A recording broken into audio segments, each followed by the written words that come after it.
السلام عليكم ورحمة الله وبركاته. إن الحمد لله نحمده ونستعينه ونستغفره ونعوذ بالله من شرور أنفسنا ومن سيئات أعمالنا. من يهده الله فلا مضل له ومن يضلل فلا هادي له، وأشهد أن لا إله إلا الله وحده لا شريك له، وأشهد أن محمدا عبده ورسوله صلى الله عليه وعلى آله وأصحابه والتابعين وتابع التابعين ومن تبعهم بإحسان إلى يوم الدين. أما بعد، يا أيها الذين آمنوا اتقوا الله حق تقاته ولا تموتن إلا وأنتم مسلمون. يا أيها الناس اتقوا ربكم الذي خلقكم من نفس واحدة وخلق منها زوجها وبث منهما رجالا كثيرا ونساء، واتقوا الله الذي تساءلون به والأرحام إن الله كان عليكم رقيبا. يا أيها الذين آمنوا اتقوا الله وقولوا قولا سديدا يصلح لكم أعمالكم ويغفر لكم ذنوبكم، ومن يطع الله ورسوله فقد فاز فوزا عظيما.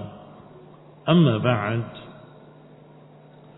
فإن خير الحديث كتاب الله، وخير الهدي هدي محمد صلى الله عليه وعلى آله وسلم، وشر الأمور محدثاتها، فإن كل محدثة بدعة وكل بدعة ضلالة وكل ضلالة في النار.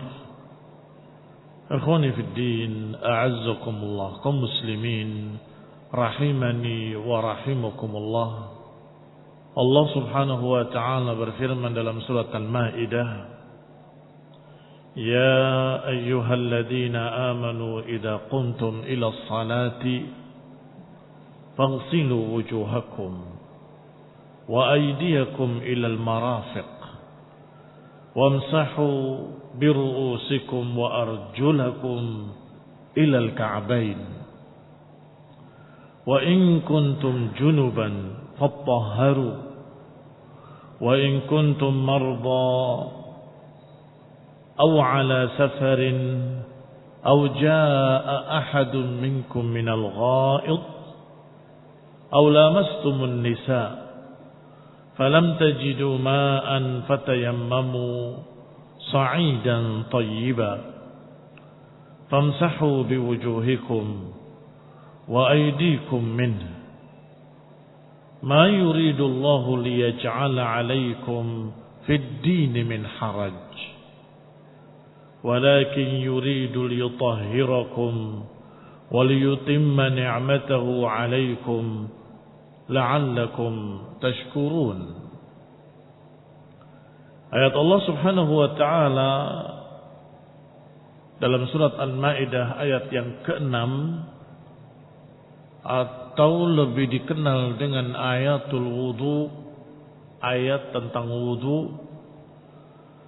Allah Subhanahu wa ta'ala memanggil dengan kalimat ya ayyuhalladzina amanu, wahai orang-orang yang beriman. Maka berarti ayat ini barakallahu fikum di antara konsekuensi-konsekuensi keimanan. Hendaklah kalian salat dan hendaklah ketika kalian menegakkan salat berwudulah, bertoharahlah. Berkata Syekh As-Sa'di rahimahullah di dalam tafsirnya yang ringkas, hadhihi ayatun 'azimah ishtamalat ala ahkamin katsirah. Ayat ini ayat yang agung, mengandung di dalamnya hukum-hukum yang banyak. Nadhkur minha ma yassarahu Allah wa sahalahu. Kita akan sebutkan apa yang dimudahkan oleh Allah Subhanahu wa taala di antaranya. Ahaduha, yang pertama adalah faedah atau hukum dari kalimat-kalimat yang pertama disebut, yaitu ya ayyuhalladzina amanu, wahai orang yang beriman.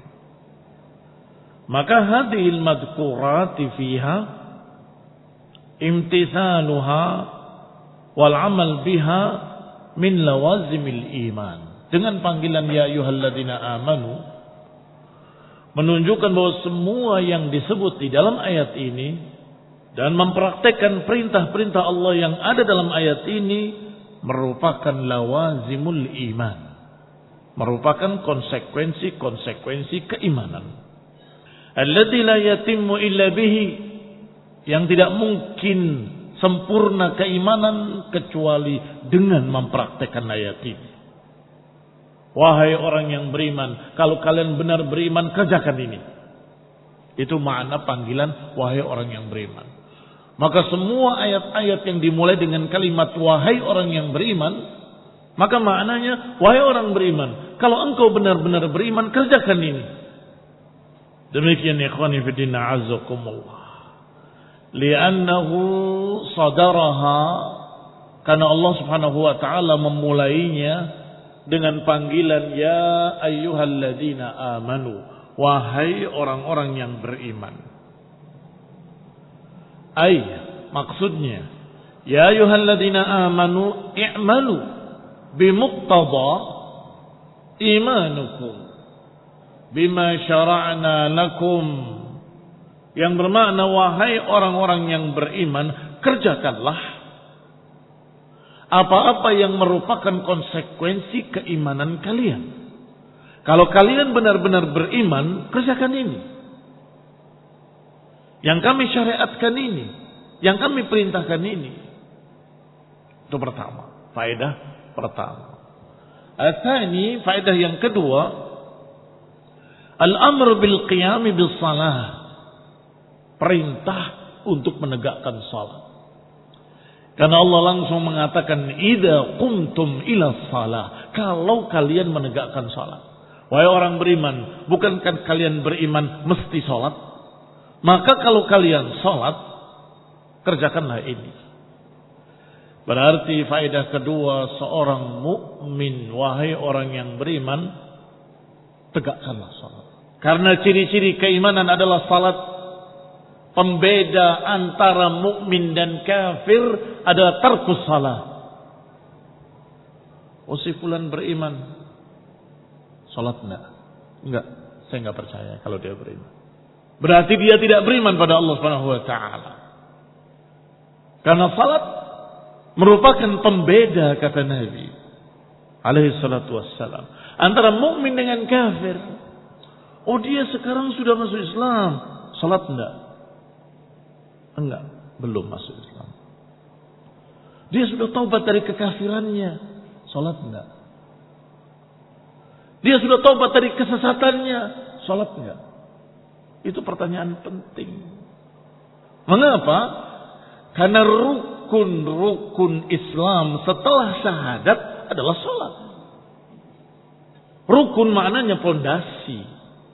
Kalau pondasinya runtuh, bangunannya akan runtuh. Keislamannya akan runtuh kalau dia tidak menegakkan salat. Sehingga ketika Allah berbicara tentang taubatnya orang-orang kafir, Allah sebutkan salat dan zakat. wa in tabu wa aqamus salata wa atuz zakah.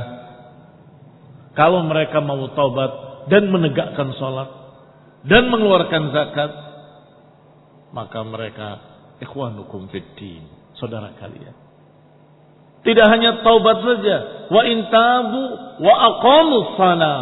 Kalau mereka bertaubat dan menegakkan salat dan mengeluarkan zakat. Yang ketiga dari faedah ayat ini, al-amru binniyah lis-shalah, perintah untuk berniat salat. Sebab kalimat qumtum ila shalah bukan maknanya ketika berdiri untuk salat. Wahai orang beriman, kalau kalian sudah berdiri untuk salat, berwudulah. Ya terlambat, udah berdiri untuk salat baru suruh wudu. Bukan. Maknanya kalau kalian sudah berniat untuk salat, berarti salat memerlukan niat. Innamal a'malu binniyat. Bahkan niat itu adalah perkara yang terpenting yang mempengaruhi sebuah amalan. Innamal a'malu binniyat. Setiap amalan tergantung niatnya. Maka ketika engkau berniat, saya akan salat, maka berwudulah. Sehingga sudah ada niat itu sebelumnya. Niat untuk salat. Salat apa? Salat asar. Yang mana? Yang 4 rakaat. Dikosor atau lengkap sempurna. Kalau kamu musafir, kamu niat kosor. Kalau kamu mukim, kamu niat 4 rakaat. Lengkap di dalam hati ini terpikir, saya akan salat. Fil qulub, di dalam hati. Kalau di mulut namanya ikrar. Yang namanya niat fil qalbi. Barakallahu fikum. Bedakan antara keduanya. Kalau di mulut saya akan salat, itu namanya pengumuman. Itu namanya ikrar. Tetapi kalau yang namanya niyah fil qulub, di dalam hati. Dan harus lillahi ta'ala. Karena Allah subhanahu wa ta'ala. Harus ada niat untuk Allah, karena Allah. Tidak karena manusia. Itu ketiga. Yang keempat, dengan ayat ini kita juga mendapatkan faedah penting. Ishtiratut taharah li sihhatis salah. Syarat taharah untuk sahnya salat. Perhatikan bahasanya dari para ulama. Ini bahasa Syekh Sa'di rahimahullah. Ishtirat at-taharah. Disyaratkannya bersuci. Disyaratkannya suci untuk salat. Berbeda dengan bahasa orang-orang yang berkata disyaratkan wudu untuk salat. Kalau tidak wudu gak sah. Itu salah. Mengapa salah? Dia tidak berwudu, tetapi dia punya wudu yang sebelumnya. Tidak apa-apa salat. Berarti bukan wudunya, tapi taharahnya. Apakah engkau masih dalam keadaan taharah atau tidak? Ishtiratut taharah. Kalau engkau terkena hadas. Hadas ada 2, hadas besar, hadas kecil. Kabir, saghir. Kalau hadas besar, kamu harus mandi bukan wudu. Lo katanya syaratnya salat wudu. Nah itu bahasanya yang salah. Syaratnya salat taharah. Kalau engkau junub, maka ketika kau mau salat, wuduannya gak cukup. Syaratnya bukan wudu, mandi. Mengapa? Karena kamu punya hadas besar. Berarti kadang disuruh mandi, kadang disuruh wudu kalau hadasnya kecil.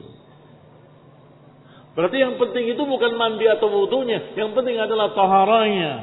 Maka demikianlah bahasa para ulama, ishtiratut taharah.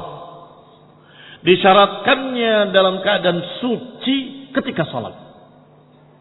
Kalau kalian berhadas besar, maka mandilah baru salat.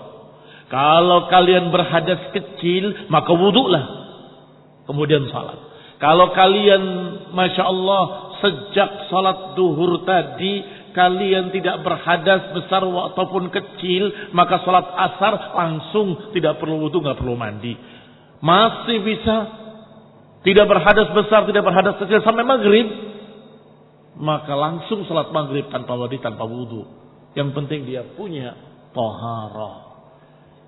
Kembali kepada kitab. Qala istiratus taharah li sihhatis salah. Disyaratkannya taharah untuk sahnya salat. Lianna Allah amara biha 'inda al-qiyam ilaiha. Karena Allah Subhanahu wa taala memerintahkannya ketika seseorang ingin menegakkan salat. Wal aslu fil amri al-wujub. Sedangkan hukum asal perintah adalah wajib. Kalau Allah katakan bersihkan wajahmu, bersihkan tangan dan seterusnya, berarti wajib hukumnya. Yang kelima, faedah yang kelima. Faedah yang keempat, kesimpulannya wajibnya taharah dalam salat. Tanpa taharah tidak sah. Al-khamis, anna taharata la tajib bidukhulil waqti wa innama tajib 'inda iradatis salah. Yang namanya taharah bukan diwajibkan ketika masuk waktu salat. Tidak diwajibkan ketika masuk waktu salat. Tetapi diwajibkan ketika akan salat. Apa bedanya, Ustaz? Diwajibkan ketika masuk waktu salat dan diwajibkan ketika akan salat. Beda. Sangat jauh bedanya. Dalam waktu sehari, awal subuh waktu salat, duhur waktu salat, asar waktu salat, maghrib waktu salat, isya waktu salat. Kapan diwajibkannya taharah? Ketika masuk waktu subuh wajib, ketika masuk waktu duhur wajib, ketika masuk tidak. Bukan berkait dengan masuknya waktu salat, tapi berkait dengan tegaknya salat atau ketika engkau akan mengerjakan salat. Subuh, kalian bangun tidur dalam keadaan tidak suci, sucikan. Wudunya di mana saja terserah. Yang penting ketika mau menegakkan salat duhur sudah punya taharah. Setelah itu ketika mau salat asar harus punya taharah. Taharahnya di sini enggak apa-apa, salatnya di sini enggak apa-apa, di sini juga enggak apa-apa, di sini juga enggak apa-apa. Pagi taharahnya enggak apa-apa karena tidak berkait dengan waktu masuknya salat, tapi berkait ketika engkau mau Allahu Akbar, itu tohir atau tidak tohir. Sebab kalau dia ahdas, berhadas, maka dia harus bersuci. Mungkin di tempat kita hampir tiap saat orang batal ahdas, sehingga mau duhur wudu lagi, mau asar wudu lagi. Tapi di zaman para ulama ada yang dari awal pertama duhur subuh sampai isya mereka dengan satu taharah, dengan satu kali taharah.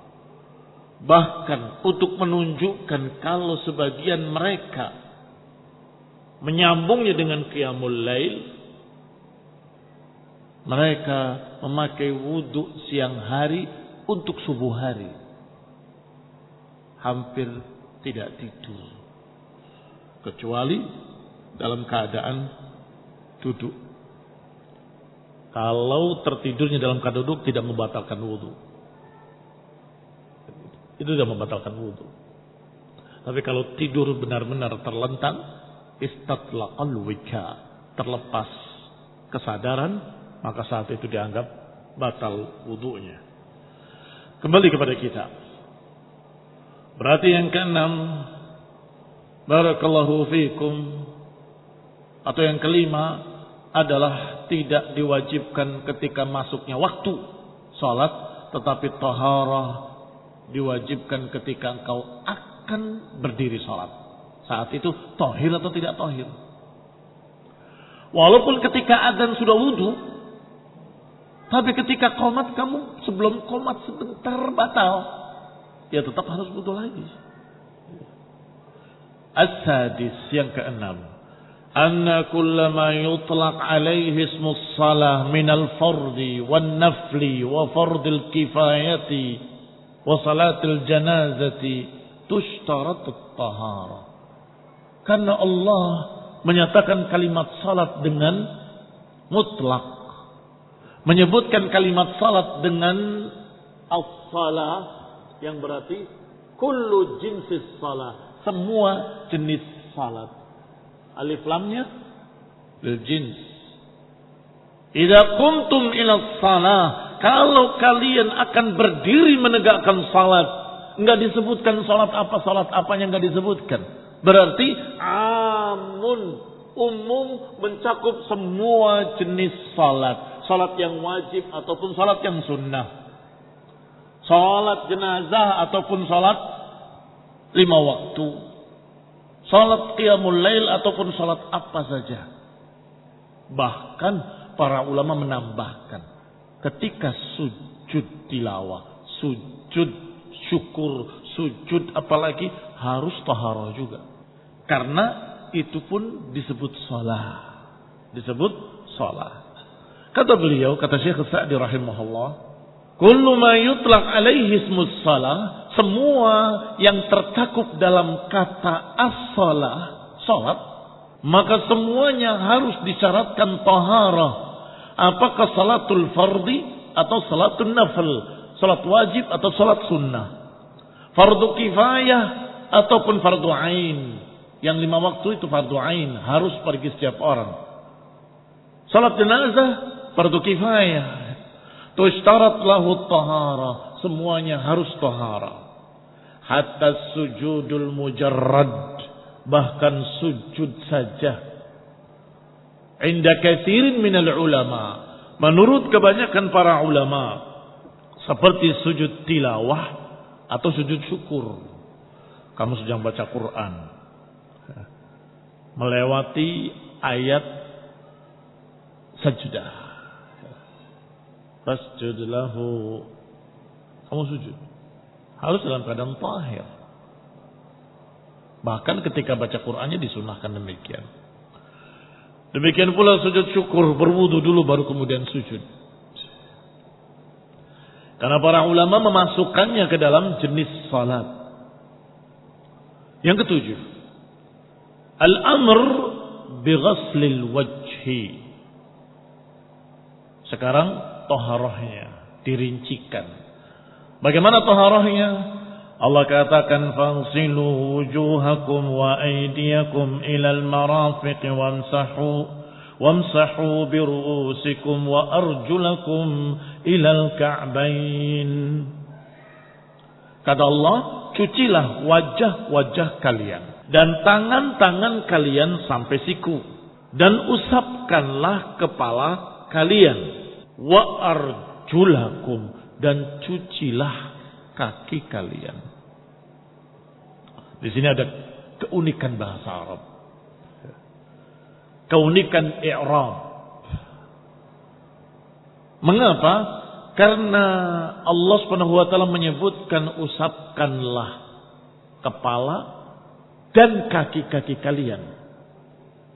Sebagian orang mengira usapkanlah kepala dan usapkan kaki kalian, karena sama-sama usapkan. Ternyata para ulama jeli, cerdas, melihat i'rabnya. Tidak.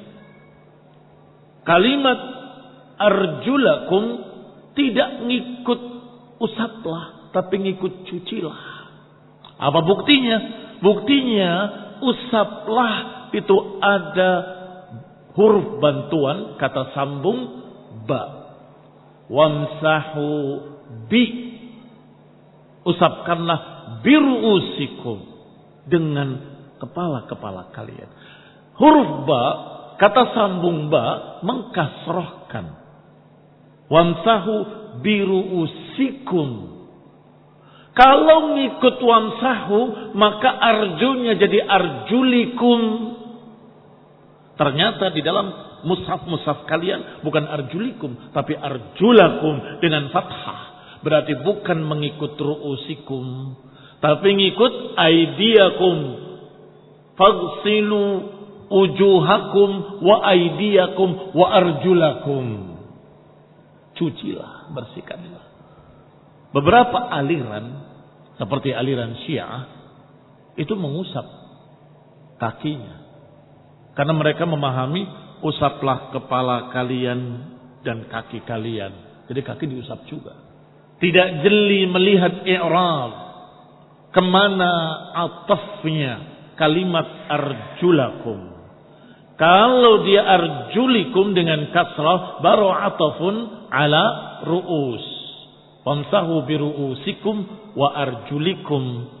Tetapi kalau dengan fathah arjulakum, dan itu yang ada pada mushaf-mushaf kita, maka maknanya cucilah, usapkanlah rambut kalian dan juga cuci kaki-kaki kalian. Berarti barakallahu fikum, faedah yang ketujuh, wajib mencuci wajah dalam berwudu. Wajah barakallahu fikum, panjangnya atau tingginya dari tumbuhnya rambut sampai bawah dagu tempat tumbuhnya jenggot. Lebarnya antara telinga dengan telinga. Itu yang disebut dengan wajah. Yaitu yang langsung terlihat ketika engkau berhadapan.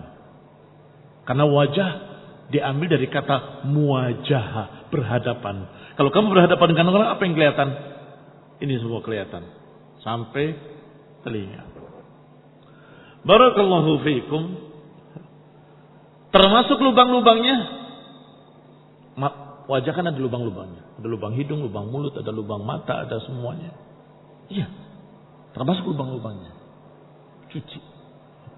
Oleh karena itu, walaupun tidak masuk, tidak disebut dalam Quran, al-istinsyaq, wal-istinsar, wal-madmadah, walaupun enggak disebut dalam Quran kumur-kumur, enggak disebut masukkan air ke hidung dan mengeluarkannya, enggak disebut, tetapi terkandung di dalam kalimat faghsilu wujuhakum. Bersihkanlah wajah kalian. Bagaimana membersihkan wajah kalian? Lihatlah Rasulullah SAW. Allah menyebutkan bersihkan wajah kalian. Bagaimana cara membersihkan wajah? Lihat Rasulullah SAW. Ternyata Rasulullah SAW membersihkan wajah itu dengan berkumur-kumur, memasukkan air ke hidung, sampai kemudian mengusap seluruh wajahnya. Sehingga barakallahu fikum, istinsyak dan istinsar, dan juga madmadah, berkumur-kumur dan memasukkan air ke hidung, termasuk mencuci wajah. Kita lihat ucapan Syekh Sa'di rahimahullah dalam tafsir kita ini. Kata beliau, al-amru bi ghaslil wajhi, perintah untuk mencuci wajah. Wa huwa, yaitu ma tahsul bihil muwajahah, apa yang terjadi ketika kita berhadapan, atau apa yang terlihat ketika kita berhadapan, min manabiti sya'rir ra'si, dari mulai tempat tumbuhnya rambut, al-mu'tad, yang biasa. Mengapa ada kalimat al-mu'tad, yang biasa? Karena ada yang nggak biasa. Ya maaf, ya, botaknya sampai ke belakang sini. Ya. Terus berarti wajahnya sampai ke sana? Enggak, tidak. Ini tetap kepala. Katanya tempat tumbuhnya rambut. Lihat ucapan Syekh. Manabiti sya'rir ra'si al-mu'tad, tempat tumbuhnya rambut yang biasa, yang umum. Ini di sini tempat tumbuhnya rambut. Nah dari sini wajah sampai sini. Ila man hadara minal lihyaini wadzaqni tulan, sampai ke bawah tempat tumbuhnya dua jenggot, maksudnya kumis dan jenggot, sampai ke bawah dagu. Ini tulan, tingginya. Wa minal uduni ilal uduni ardan, dan dari telinga ke telinga lebarnya. Ini harus dibersihkan ketika berwudu. Jangan lupa itu. Jangan tertinggal pelipisnya, jangan tertinggal jidatnya, jangan tertinggal dagunya. Cucilah sebatas itu tadi yang disebut dengan wajah. Wa yadkhul fihi, ini kata Syekh Sa'di rahimahullah, wa yadkhul fihi al-madmadah, termasuk dalam mencuci wajah adalah kumur-kumur. Ini wajah, ada lubang mulutnya, cuci lubang mulutnya, bersihkan dengan kumur-kumur. Wal istinsyaq, ada lubang hidungnya, bersihkan. Diriwayatkan Ibnu Umar bahkan mencuci dalam matanya radhiyallahu taala anhu. Ikhwan ibn a'azakumullah. Qala wa yadkhul fihi bis sunnah, termasuk berkumur-kumur dan memasukkan air ke hidung itu ditetapkan pula dengan sunnah. Al-Quran dijelaskan dengan sunnah. Wa yadkhul fihi asy-syu'ur allati fihi, termasuk juga rambut dan bulu-bulu yang ada di wajah. Karena ada yang bulu-bulunya bukan hanya di sini, sampai ke pipi sini masih ada rambut-rambutnya, itu juga dicuci. Lakin in kana khafifatan fala budda min isalil ma'i ila al-bashar,